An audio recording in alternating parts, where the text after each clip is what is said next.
¿Qué tal, mis amigos? Espero que se encuentren muy bien. Hoy quiero compartir con ustedes una información muy importante. Quiero hablar acerca de 2 trastornos. ¿Y quién más puede hablar de estos trastornos que una persona que tiene mucha experiencia y ha aportado mucho a pacientes y a la sociedad? Hoy quiero presentarles nada más y nada menos que a Norilu. Gracias, Eduardo. Qué bueno volver a verte después de tantos años. Eduardo fue estudiante de la universidad y valga la ocasión famoso por sus chocolatinas. Y no es las chocolatinas de comer, sino las abdominales. Bueno, mi nombre es Norilu Alvis, llevo muchísimos años en el ejercicio de la profesión como psicóloga. Después tuve la oportunidad de especializarme en neuropsicología, en neuropsiquiatría y rehabilitación. Posteriormente como neuroterapeuta y terapeuta de neurofeedback. Y en este momento terminando un doctorado en neurociencia. Siempre he estado trabajando en salud mental en la ciudad de Sincelejo y hoy recibí la visita de Edward, quien está interesado en el manejo de algunos de los trastornos mentales desde la neurotecnología, que es el aporte que estoy haciendo a la salud mental y a mis pacientes. Ok. Bueno, para que los que nos están escuchando sepan de qué vamos a hablar, hoy vamos a hablar de 2 trastornos, y el trastorno de ansiedad y también el trastorno de pánico. Quiero que usted nos hable acerca de la ansiedad, cómo se genera y qué es. Bueno, a la ansiedad se le ha satanizado mucho, sobre todo después de la pandemia. En cualquier momento estoy ansioso, tengo ansiedad, me está matando la ansiedad. La ansiedad no es una enfermedad como tal. La ansiedad es un mecanismo de defensa natural en humanos, en animales y hasta en plantas. Existen evidencias que generan una especie de prevención ante situaciones de agresión.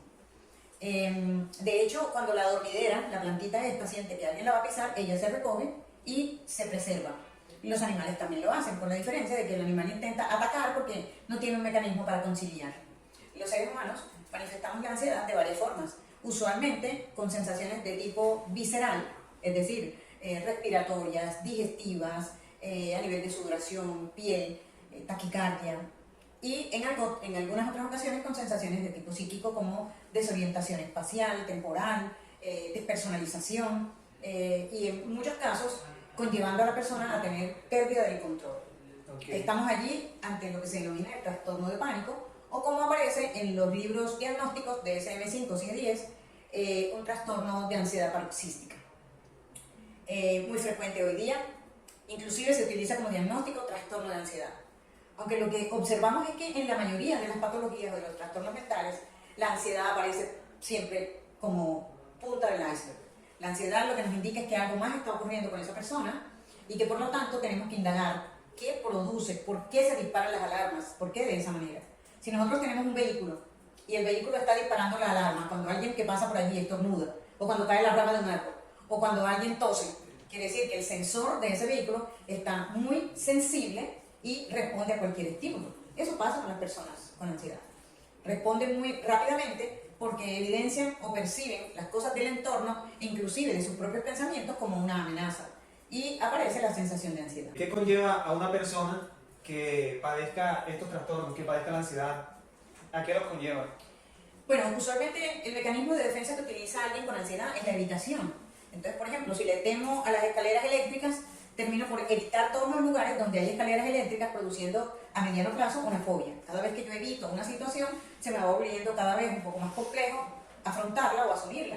Sabemos que los miedos son producto de nuestra propia creación. Si no le sabemos dar la cara a un miedo, le permitimos que crezca y que se apodere de nosotros.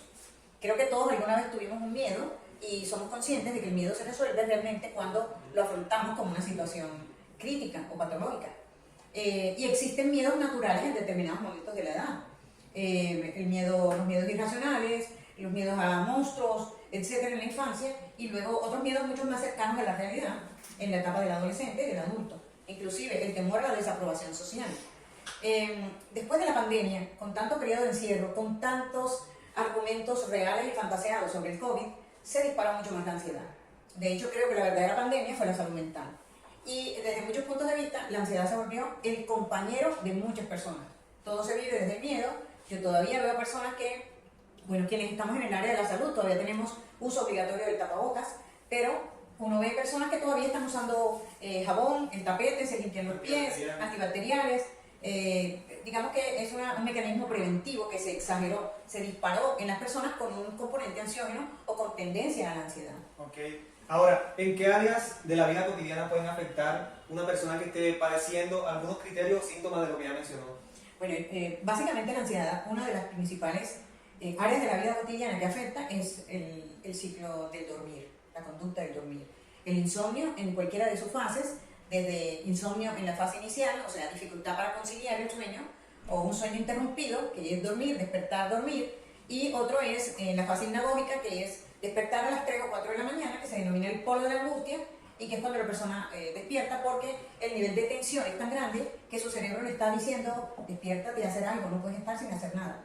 La persona despierta a pensar, a resolver el mundo en ese momento como mecanismo para mantenerse en alerta, que es lo que hace la ansiedad, mantener a alguien en alerta permanente con la idea de encontrar un mecanismo de defensa. Y ahí juega también, digamos que, los neurotransmisores, ¿verdad? Indudablemente, la ansiedad, el cortisol es un mecanismo que se produce en gran cantidad y que afecta al organismo en su recorrido, porque básicamente ante la producción del cortisol, que es liberado por una glándula que se llama la amígdala, genera unas sensaciones producto de la necesidad de estar alertas. Entonces se aumenta el ritmo cardíaco, se aumentan muchas de las funciones corporales como respiratoria.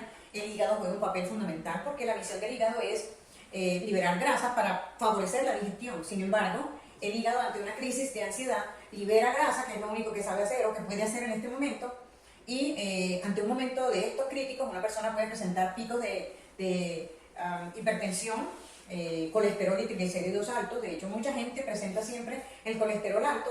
Si tiene buenos hábitos alimenticios, es que tiene un alto nivel de estrés y el hígado está produciendo gran cantidad de grasa que va al torrente sanguíneo. El páncreas también hace una función importante, libera tantos niveles de azúcar para contrarrestar la sobreproducción de grasas, que también genera síntomas similares a los de las personas con diabetes. Entonces pueden tener en una crisis adormecimiento de las manos, ven lucecitas, tienen sensación de fatiga, mareo, desvanecimiento. Lo ideal en estos casos es descartar una condición orgánica y asumir realmente que se trata de un trastorno de ansiedad. Listo. ¿Qué debe hacer una persona que ha padecido uno o más síntomas que usted ha mencionado en este momento? Bueno, la idea siempre es comentarle a alguien, que ese alguien pueda dirigirlos hacia un profesional o darle herramientas para que lo maneje por sí mismo. Por ejemplo, aprender a respirar. La respiración consciente, la respiración diafragmática es un mecanismo que nos ayuda mucho con el abordaje de la ansiedad, las técnicas de relajación, de respiración y relajación, la actividad física regulada, la actividad deportiva, encontrar espacios en los cuales hacer algo distinto a lo que la cotidianidad nos exige. Por ejemplo, si trabajo en un banco y llego a mi casa, no seguir trabajando en funciones bancarias, sino hacer algo distinto, tocar la guitarra, cantar, hacer algo que realmente compense ese nivel de sobreesfuerzo físico y mental durante la hora de la jornada laboral.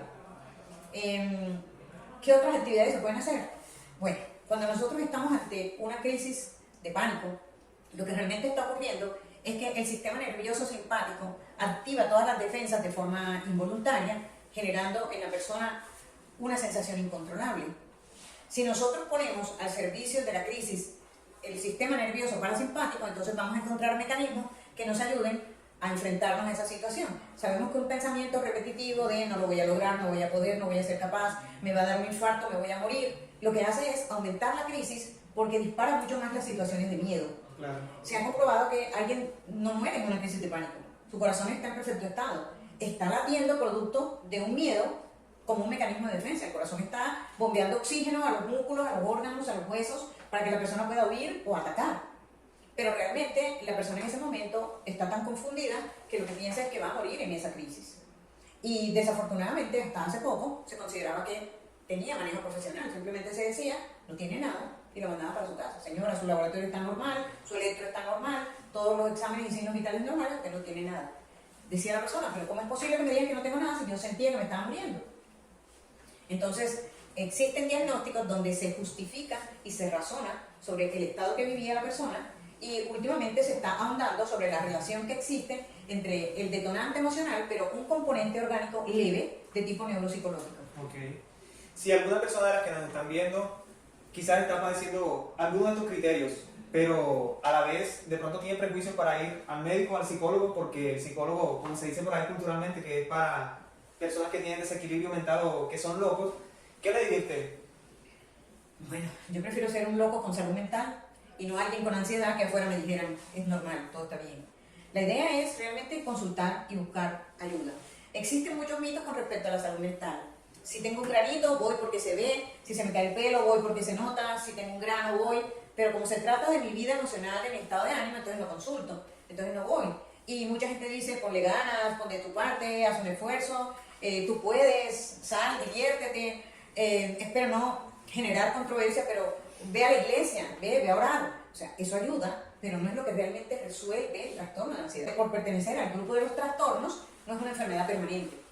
Se puede tratar, se puede resolver, se puede atender y por lo tanto darle calidad de vida a quien lo padece. Muy bien. Hoy hemos compartido con Nuri Lugo. Ella es una especialista, como ya les dije al principio. Y si nos quedamos aquí, sé que nos demoraríamos mucho tiempo hablando de lo que le gusta, de lo que le apasiona, ¿cierto? Sí. Pero bueno, si alguien quiere de sus servicios, ahí les voy a colocar el contacto de ella. Y pues la pueden encontrar en las redes sociales como... Bueno, las redes sociales se llaman neurofeedback.sjo de Cincelejo. Siempre estoy publicando temas sobre ansiedad o trastornos del estado de ánimo y cuando se suele resolver con medicamentos, ya tenemos tecnología y mecanismos de avanzada que nos permiten abordarlo sin necesidad de que el paciente dependa de medicamentos muy para bien. resolverlo. Aquí abajito les voy a colocar sus redes sociales, también su contacto para que puedan llamarla o atender por WhatsApp. Entonces, bueno, muchas Sí, gracias a todos. todavía la consulta virtual funciona. De hecho, ha sido un mecanismo que le ha ayudado a mucha gente. Ok, entonces si alguien está fuera de la ciudad, del departamento, del país y quiera ser atendido por ella, entonces puede hacerlo por teleconsulta. Bueno. Que Dios los bendiga y nos vemos. Muchísimas gracias a usted. Gracias por invitarme.